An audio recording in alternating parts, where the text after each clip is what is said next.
Today, we're diving into a revolution that's happening like right now. A complete overhaul of how we discover and create the very building blocks of our world. We're talking about the fundamental stuff, next-gen batteries, faster computer chips, life-saving medicines. And this isn't just about making things a little bit faster. No, this is a total reimagining of how we even do science. Okay, so let's just start with this quote from Ginkgo Bioworks, because it perfectly captures the sheer scale of the shift. We want the lab bench to go extinct. I mean, that's not just about automation, right? It's a vision for a future where the slow, painstaking manual work of the past is, well, it's just gone, replaced by something else entirely. So, that's the big question, isn't it? If the classic lab bench is on its way out, what on earth is taking its place? And to answer that, we actually have to take one step back and understand the massive, massive problem this whole new approach is trying to solve. See, for decades, progress in making new materials has been stuck, just absolutely crawling. It's been held up by this huge bottleneck, a process that's slow, incredibly manual, and really just driven by a mix of human intuition and, frankly, a whole lot of expensive trial and error. Just think about this number for a second. 20 years. That is the average time it takes to get one single new material from that first little spark of discovery all the way into a real-world product you can actually use. That's an entire career for some scientists. This delay has been a huge anchor, holding back everything from clean energy to medicine. And, of course, with that kind of time comes a staggering cost.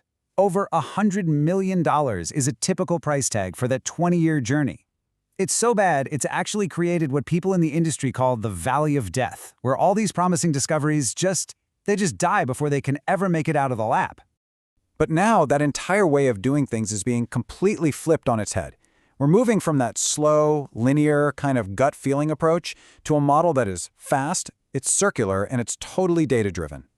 AI is basically collapsing that 2-decade timeline into just a few months, and in some cases, maybe even just weeks. So how is that even possible? Well, the answer lies in what you could call an AI discovery engine. Think of it as the new brains of the operation. It's a brand new kind of partnership between that brilliant human insight we need and incredible machine-scale reasoning. And the AI plays this really cool dual role here. First, it's the creative spark.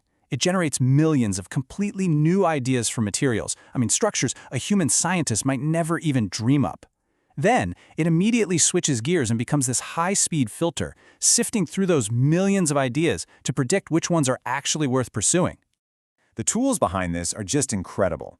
You've got diffusion models. Yeah, the same tech that makes all that AI art, but they're creating molecular structures. Large language models are treating chemistry like a language, learning the grammar of molecules to write brand new ones. And get this, when you actually build the laws of physics into the AI models, you can boost the number of valid, workable ideas by an insane 700%. Okay, so you've got the ideas. Now you need that super fast filter. The old way, the gold standard, was this thing called DFT simulation. Super accurate, but painfully slow. We're talking weeks on a supercomputer for just one material. The big breakthrough is these AI models called MILIPs.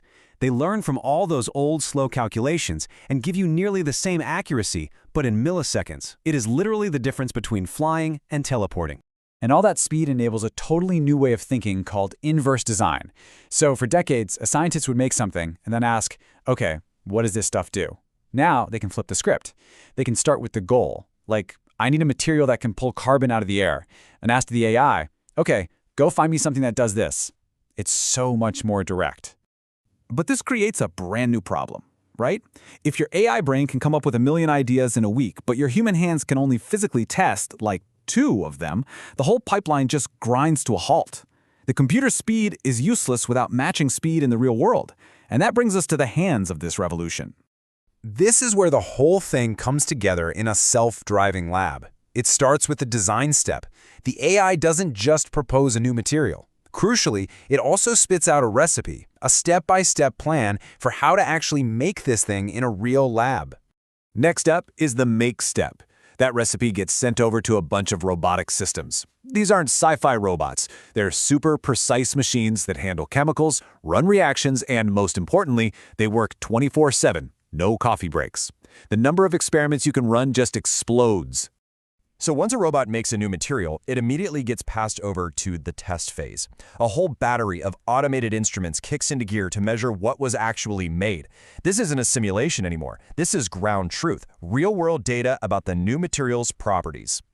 And here it is. This is the magic that ties it all together, the analyze step. All that data from the test, whether the experiment was a huge success or a total failure, gets fed right back to the AI brain. The system learns, it updates its own models, and then it intelligently designs the next experiment. The loop closes, creating this virtuous cycle that just gets smarter and smarter with every single run. And hey, this is not a science fiction movie plot. This is real. The A Lab at UC Berkeley did this. They let their system run nonstop for 17 days.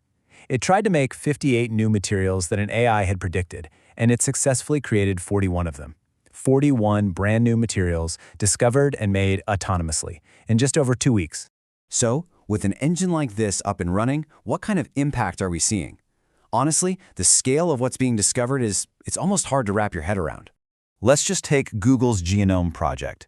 In one single go, their AI discovered, wait for it, 2.2 million new crystal structures. Let that sink in for a minute. Out of that massive number, about 380,000 of them are predicted to be stable enough to actually be useful one day. And to put that in perspective, those 380,000 new materials, that's basically equal to centuries of traditional human discovery. All of it, in one AI project. We have just massively expanded the entire map of known materials available to us. The potential is, well, it's obviously enormous. The acceleration is real. But let's be clear, this revolution isn't over, not by a long shot.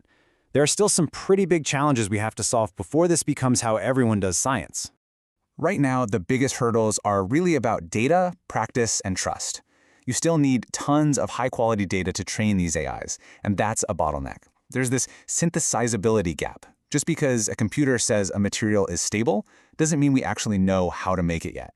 And finally, scientists are, rightly a little hesitant to just trust a black box if the AI can't explain why it made a prediction. And there's this other, more subtle challenge popping up, something people are calling the AI paradox. It's weird. Studies are showing that while individual scientists who use AI become way more productive, the focus of science as a whole might actually be getting narrower. Because AI loves big data sets, it tends to supercharge research in fields we already know a lot about, maybe at the expense of exploring the truly unknown, data-poor frontiers. Which really leaves us with this final, massive question for the future. As AI grows from just being a tool into a true creative partner in science, our biggest challenge is going to be figuring out how to guide it so that it truly expands our collective imagination, pushing us into totally new territory, instead of just getting really good at optimizing what we already know.